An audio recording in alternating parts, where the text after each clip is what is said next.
સભ્યોના પગાર વધારા અંગે જ્યારે હિંમતનગરમાં લોકોએ પ્રતિક્રિયા આપી અને એમ કહ્યું કે ખેડૂત 4 મહિના મહેનત કરે ત્યારે માંડ 30,000 જેટલી કમાણી કરી શકે, ત્યારે ધારાસભ્યોનો 1 લાખથી વધારે પગાર એ બહુ વધારે કહેવાય।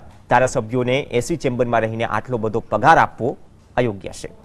પોષણ સામ નહીં મળતા અને લાઇટ બિલમાં સગવડ કરી આલ્યું, પછી ખેતીમાં સગવડ કરી આલ્યું।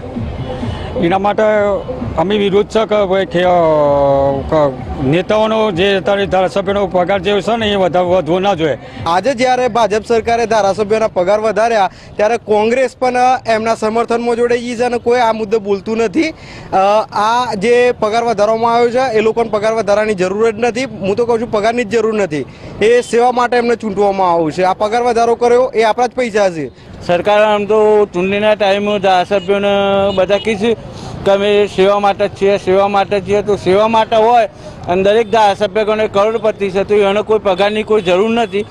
આ સરકાર એ પૈસાની ખેડૂતો માટે કરે, કોઈ સામાજિક કાર્યક્રમમાં ઉપયોગ કરે તો બહુ આનંદ છે। અત્યારે તકલીફ તો દરેકનો હોય છે, ખેડૂતોની તકલીફ એટલી છે, પણ સરકાર ગણો કે કોંગ્રેસના ગણો કે ભાજપના ગણો, પણ કોઈ સરકાર ખેડૂતો પ્રત્યે કે કોઈ આમ આદમી પ્રત્યે જોતી નથી।